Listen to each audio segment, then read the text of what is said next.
We have different modes of being. Because we don't think we have different modes of being, we suffer from perceptions like, oh, these are your true colors. When somebody goes from kind and warm and sweet to, let's say, being an asshole. We don't recognize the modes of being because we would like to think, no, we're the same person 24 hours a day. We're the same person unconditionally. It just happens that at certain times we choose to be less of a healthy individual. We're choosing to be combative or suboptimal. What we have to realize is there's a you when you're fed, when you're rested, when you have exercised your body, and when you have dedicated your mind to speaking in a particular kind of way and you have successfully developed and established those habits. Essentially maturity, but maturity as we would all ideally like it to be. There's a you when you're doing the right things. And this you that I'm talking about is a you that is conditional. It doesn't mean that even when you're starving, it doesn't mean that even when you're exhausted, you have to succumb to being an asshole. You have to succumb to being combative or, let's say, unreasonable, irrational. It doesn't mean that that's your fate, but nor does it mean that these modes, let's just stick to being tired. Being exhausted or tired from a workday is an overwhelming sort of force. Just like being extremely hungry. We all know hangry. We all heard of that. And being hangry is when, due to your hunger, you have very little self-regulation, very little self-control. As a result of you being hungry, it is difficult for you to stabilize your mood. The same thing can happen with tiredness and stress. It can be very difficult to stabilize your mood. It can be very difficult to process things in an optimal, clear-headed way. But because we're not looking at it like that, we then indulge that moment. We then indulge our tiredness. We entertain it. We are blind to it.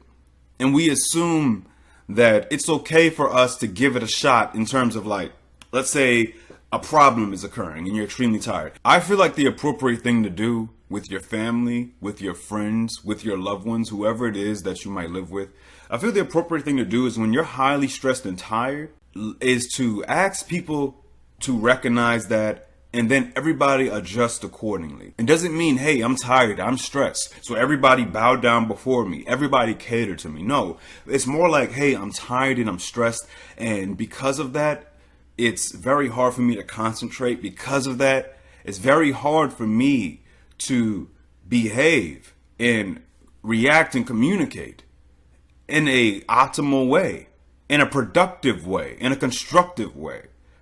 And because it's like that, can we just have some space? Can I just give my attention to recuperating, to rebounding?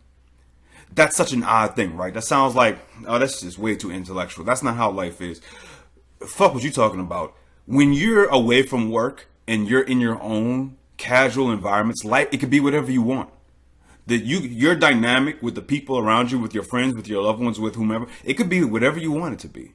As long as you're all agreeing as to the standards, to the guidelines being established. And what I'm saying is that I have this rule as well. I'm gonna give you something else. I had an opportunity recently to give a lot of thought and time to just reflecting upon how my mind works, what's best for me, when am I hurting myself, when am I helping myself, what habit should I be trying to make stronger, which habit should I be trying to kill. You know, one habit that I had to kill was when I was so dedicated to writing this book a while ago, and I'm still going to write this book. It's a work of fiction, but I was so dedicated to it that even when I was exhausted and even when I was losing my mental stamina, I would still try to force myself to write. I'd be like, no, I'm going to, let's say I wake up in the morning and I have the day to write. And let's say like in the morning to the afternoon, getting closer to the evening, I'm just killing, it's all flowing, it's all free. There comes a time when the brain sort of says, okay, I'm done. The mind is like, I'm done, right? But I was trying to override that. I was like, well, willpower was like, no, I'm writing anyway. This is just weakness. This is not real. This tiredness and this fatigue, it doesn't mean anything. I'm going to push myself and I'm going to write anyway. And so what I found was there was an inconsistency in the quality of what I was producing. And I was also making it harder for myself, because the next day when I was more clear headed, I was like, damn it, this isn't what I would wanted. This is not the quality that I'm looking for. And it was the stuff that I was writing at night. It was the content that I was forcing from a state, from a mode of tiredness, from a mode of fatigue. I was forcing it. And then I wondered why it wasn't as good as it should be. And then not only that, I couldn't go to sleep oftentimes because my mind would just keep going and going and going. And I would kind of get cannibalized by my thoughts. If you're a thinker out there, if you're one of those people who ruminates and broods, you know what I'm talking about. The mind just keeps going and going and going. And when you give it permission to do that, when you are used to that, when you have that habit, it can really affect you, because I have a theory that your thoughts are not what they should be at the 11th hour, at your most tired, at your most fatigued, at your most drained. We tend to think our thoughts, even at those kinds of moments, are profound. We tend to think that our thoughts, whenever they occur, no matter how hungry we are, no matter how tired we are, no matter how stressed we are, we think that our thoughts are valid and they have a place. No, our thoughts will come no matter what kind of state we're in. That's what I mean. One of the classic examples is the person who's high, who thinks that they're now Socrates, right? You don't realize in that moment, you don't have the clarity to realize that, hey, what I'm thinking isn't necessarily the most profound thing. But in that moment, it feels so profound. You feel so wise. And when you're tired, you feel it's the same kind of thing. It's just that you're not drugged up, but you are being affected still chemically. It's still a chemical kind of thing going on within you, even though it's self-manufactured. It's still something going on.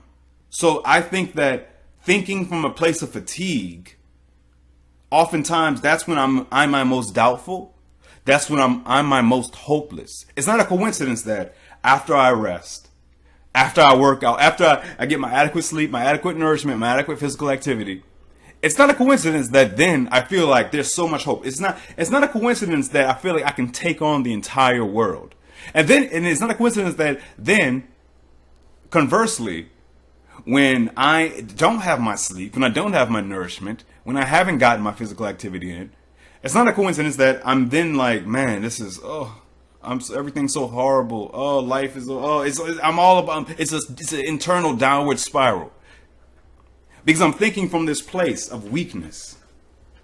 I'm not thinking from my place of strength. When you think from a place, when you are feeling your best, you feel like a lot of stuff is possible. Or when you're producing thoughts at your worst, which we all do, it tends to feel like it's all hopeless. So the goal, therefore, at the very least, step one is to realize that we have different modes, that we're not always the same person exactly from day to day, unconditionally.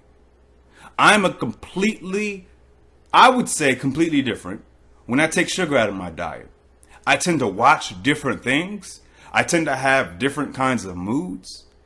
I'm not as giddy, and sugar also scrambles my thoughts. I lack the clarity as well. I'm faster.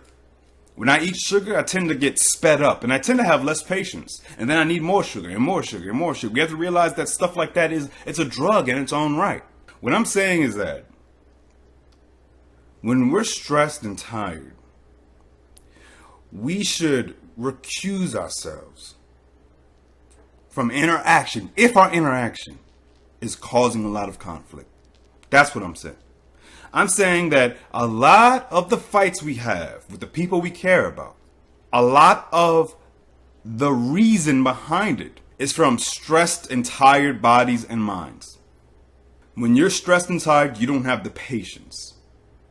You don't have the mental stamina. Just like when you're hungry, your body's like, fuck this. I want to rest. But you and everybody else, and including me, we are conditioned to push past our fatigue. Gotcha. I get it. This is the world we live in. This is the demand of everyday life. You have to push past your tiredness, and rest is very much so demonized. Heard somebody talking about their relationship, that their girl is always waking them up from a nap because she wants him to spend the day with her and stuff. And I ain't say nothing, but in my head I'm just like, man, like if he's taking naps, it's probably good for him. And it sucks that, see, it's because of that demand. We need to spend time together. But like, he's going to be a better person when he's rested. He's going to be more receptive. He's going to be more communicative when he's rested. And I get this, I get the assumption that it's as simple as, no, a nap is just a preference. Getting sleep is just his preference. I heard Steve Harvey, what'd he say? He said that he was talking to the crowd. And I saw this clip, he was talking to his audience. And he was saying that, do you know anybody who loves sleep? And I bet you they poor, huh? And it's like, that might be true. That people who tend to love sleep, they might be poorer. Maybe that's true. But I tell you what, despite the fact that a lot of people are making money, a lot of those people that make money are part of the problem. Because you see how blind they are unto themselves. You see how assholish they can be. You see how delusional and how certain they are of their words and their proclamations, simply because they have a lot of money and maybe they need more rest to have a little bit more clarity. But I mean, obviously, scientifically speaking, rest is needed. There's one guy, I forget his name, the sleep doctor, was saying sleep is our superpower as humans. I even noticed a dramatic difference when I just take 20 minutes at a time to allow myself to rest. Not even go to sleep, but just to be withdrawn from engaging in anything and literally just force myself to quote unquote endure boredom, endure the suffering of silence. I've noticed that my brain eventually, always seemingly at the 20-minute mark, it's just this reboot that occurs. And I think that a lot of our inability to really be receptive to the people around us, our ability to really connect and to build bridges and to establish harmony, is a result of us acting as if we are stronger than our weaknesses. But we're not stronger than our fragility, our deficiencies, than our weaknesses, oftentimes. Some people, maybe you are. Maybe you are just, you are an acrobat in the face of tiredness and fragility. Maybe you can, despite that fucking cloak of stress and fatigue, you could still operate externally from this place that comes off as if you feel good, as if nothing's wrong. That's great if you are like that, like for real, like that's awesome. And I try my best to do so. It's just what's unfortunate about when you do that, people then get the wrong impression. And sometimes it's like the squeaky wheel gets the oil. Sometimes nobody respects that ability. And nobody understands how much you're summoning that willpower or trying to develop that habit, because you're not telling them how tired you are and how stressed you are. And you're not letting them know that you need rest. So they assume that you're at your best. They assume that you're just bulletproof against that kind of stuff. And that you're just not like a normal person. You don't need rest. Fatigue, stress, it doesn't affect you the same way. I don't believe that someone who is sleep deprived is who they truly are in that moment. I don't look at it like that. To me, it's analogous to being drunk. I don't believe you are of sound mind. I think there still should be consequences if you allow yourself to be an asshole. I think there still should be social consequences and pressure placed upon each one of us when we are not trying to check ourselves and challenge our behavior when we're sleep deprived or nutrient deprived, when we're highly stressed. It doesn't excuse it. It doesn't justify poor behavior, unhealthy behavior, but it's still a reason. And if we know the reasons, typically we can do something about it. Again, it's that thing between reason and excuse. Just because you're sleep deprived, just because you're highly stressed, it doesn't justify assholishness. It doesn't justify, it doesn't make it okay. But at the very least, if we know the root of it, or at least one of the roots, then we can do things to uproot. We can do things to prevent it. We can do things, we can take preventative measures, man. We can take preventative measures. And we can acknowledge that, look, I'm in the shitty state and I'm sorry, but I need to recuperate. I need to rest. When somebody's drunk, that's what you do, right? Like, hey, get some, lie down, lie down. You know, you might treat somebody that's drunk and that's in this state of stupefaction. You look at them and you're like, I know they are not themselves. And hey, just sleep it off. Hey, go chill out. We need to approach our stressful states and our fatigue and our deficiencies in that same kind of way. Talk to me when you got it back together. And sometimes it can't wait. Sometimes you have to engage despite being in those modes. But we gotta stop acting like those modes don't exist. Like those modes are not the result of deficiencies, of a necessity, of a deprivation. We need to all have a mutual interest in getting back to optimal.